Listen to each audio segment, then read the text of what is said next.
Olá, tudo bem? Meu nome é Sueli da Silva Oliveira Braz, sou acadêmica do curso de Pedagogia pela Faculdade Uninter.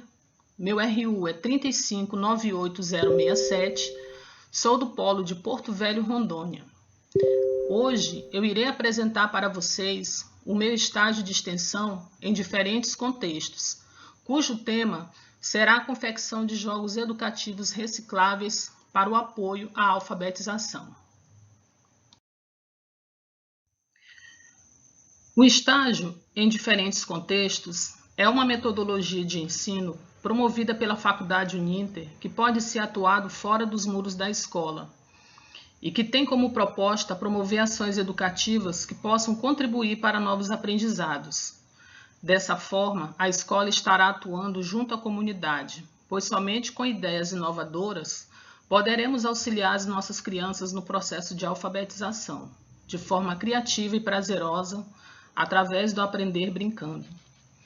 Nesse estágio, será realizada uma oficina de jogos pedagógicos com materiais recicláveis, no qual será dividida em duas etapas.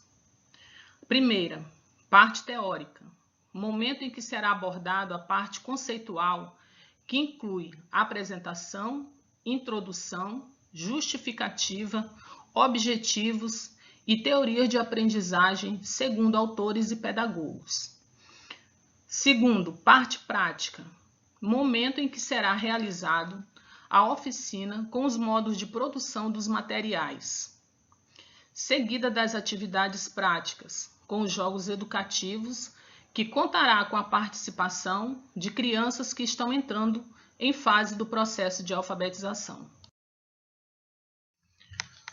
A ideia de promover essa oficina pedagógica surgiu após participar dos trabalhos acadêmicos de estudo de caso e portfólio, totalmente voltados nos Objetivos do Desenvolvimento Sustentável, os ODS, que fazem parte da Agenda 2030, composta por 17 objetivos. Esse pacto global, promovido pelas Nações Unidas, tem o objetivo de preservar a vida e o meio ambiente para as próximas gerações.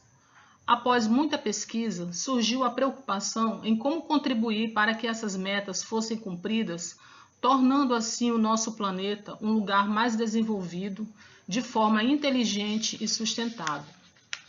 Então foi dentro dessa proposta pedagógica que surgiu a ideia de fazer a oficina de jogos educativos, com materiais recicláveis de baixo custo, justamente para auxiliar os alunos no processo da leitura e da escrita, nas possíveis dificuldades enfrentadas no início da alfabetização.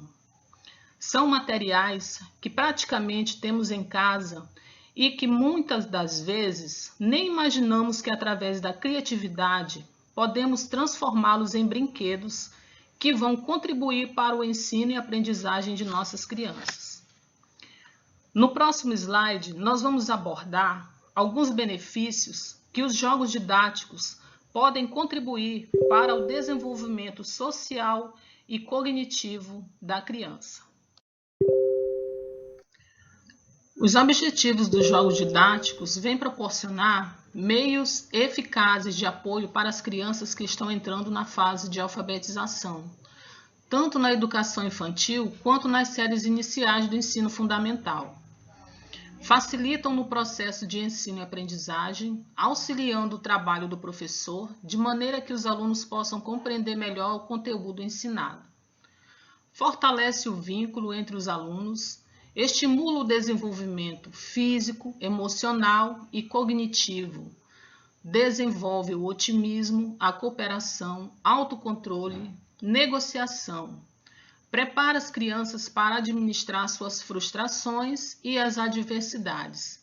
Ensina o respeito e entender as diferenças. Promove a criatividade e a imaginação. Estabelece regras e limites. Desenvolve a atenção e o raciocínio. Ajuda a manter a saúde emocional e acaba com o tédio e a tristeza das crianças. Além de todos esses benefícios, os jogos educativos podem servir de apoio para o professor na sala de aula, pois sabemos que os aprendizados acontecem de forma diferente entre os indivíduos, pois existem crianças que aprendem de forma rápida e outras já levam um tempo certo para assimilar o conteúdo. Porém, isso é muito normal. E os jogos vêm proporcionar um melhor entendimento para que o aluno possa compreender melhor o conteúdo ensinado. Antes de começarmos a parte prática do estágio, eu quero aqui abordar alguns conceitos em relação aos jogos didáticos de alguns teóricos e educadores que deixaram a sua contribuição para que nós, futuros pedagogos, pudéssemos refletir sobre a importância do aprender brincando na fase escolar da criança. Eu quero começar falando da professora Chizuko Kishimoto, no qual ela considera importantíssimo o momento do brincar na vida da criança. Aqui nessa imagem podemos verificar crianças manipulando materiais dentro de uma sala de aula de educação infantil. É importante deixar as crianças usarem a sua criatividade e imaginação no momento das atividades, pois dessa forma elas irão aprender de forma espontânea, de acordo com a citação da professora Chizuko Kishimoto. Ela afirma que a brincadeira, ou jogo, é instrumento de grande importância para o desenvolvimento infantil, pois se a criança aprende de maneira espontânea, o brinquedo passa a ter significado crucial na formação e na aprendizagem. De acordo com Piaget, a ludicidade torna-se fundamental para o desenvolvimento infantil e para a construção da inteligência. Ele afirma que o conhecimento resulta das interações que se produzem entre sujeito e objeto, como sendo uma dupla construção, que para progredir depende da elaboração tanto de um quanto do outro. Isso prova que quando a criança tem contato com os jogos educativos, então acontece o verdadeiro conhecimento, que se dá através da exploração e manipulação dos objetos. De acordo com Jean Piaget, a ludicidade ela contribui de forma significativa para o desenvolvimento da inteligência da criança, pois dessa forma acontecem as interações entre o sujeito e o objeto do conhecimento. E os jogos educativos vêm contribuir para que esse processo ocorra com eficácia. Levi Vygotsky afirma que as interações da criança com as outras pessoas em seu ambiente desenvolve-lhe, pois, a fala interior, o pensamento reflexivo e o comportamento voluntário. Isso prova a importância do contato da criança com os outros em seu ambiente educacional. E os jogos educativos vêm possibilitar essa interação. Nesse contexto, Vygotsky dá ênfase nas interações que ocorrem entre a criança e outras pessoas envolvidas no processo de ensino e aprendizagem. Dessa forma, podemos considerar os jogos como parte desse processo, pois as crianças aprendem a interagir uma com as outras quando estão realizando atividades em grupo. Eu separei essa imagem para que vocês possam observar o momento em que a professora está interagindo com as crianças nessa atividade, com os jogos educativos recicláveis. Como vocês podem ver, aqui está ocorrendo os dois processos citados anteriormente por Piaget e Vygotsky. Não podemos deixar de citar também os laços afetivos que devem acontecer entre o professor e os alunos.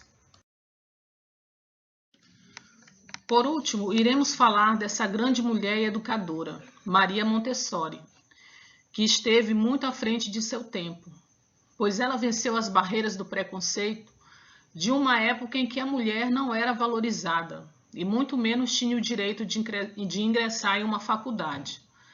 Médica e educadora, ela revolucionou os métodos tradicionais de tratamento em um hospital para crianças com necessidades especiais.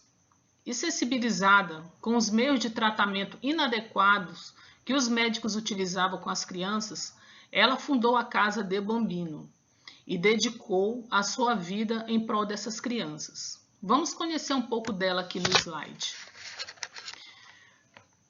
Pesquisadora, pedagoga e médica italiana, criadora do método Montessori, ela defendia que o caminho do aprendizado passa pelas mãos quando a criança toca e manipula o objeto, para depois conhecê-lo. Criou o espaço lúdico e os jogos sensoriais, que contribuíram para o desenvolvimento cognitivo e que até hoje são utilizados em nossas escolas. Ela deixou um grande legado para a educação. Como podemos ver aqui no slide, eu separei dois materiais, um é o material dourado e o outro é o ABC. Todos esses materiais são utilizados até hoje nas escolas de educação infantil.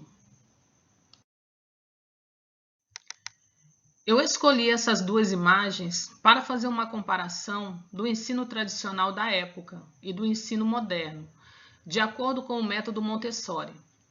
Como vocês podem ver nessa foto, da escola tradicional, os alunos estão totalmente imóveis em silêncio. Não existe nenhum objeto lúdico dentro da sala de aula. Nessa época ainda imperava o método da palmatória e outros castigos que as crianças sofriam por não ficarem quietas em sala de aula, ou quando não conseguiam aprender o conteúdo ensinado. Infelizmente, alguns professores leigos não tinham uma formação acadêmica e, devido a essa questão, acabava ocorrendo muitas das vezes agressões. Eu mesmo fui vítima de violência em sala de aula, juntamente com os meus coleguinhas. Felizmente, a professora foi afastada do seu cargo. Nessa outra imagem, nós podemos ver o modelo da escola moderna de acordo com Maria Montessori. Um ambiente totalmente diferente da imagem anterior. As crianças, elas estão totalmente envolvidas pelos jogos educativos. Elas estão realizando diversas atividades, tendo o auxílio do professor. Então, Maria Montessori contribuiu com uma riqueza de materiais que até hoje são utilizados nas escolas de educação infantil. Chegamos ao final da primeira parte do nosso estágio e nos próximos vídeos veremos a parte prática da nossa oficina. Muito obrigada!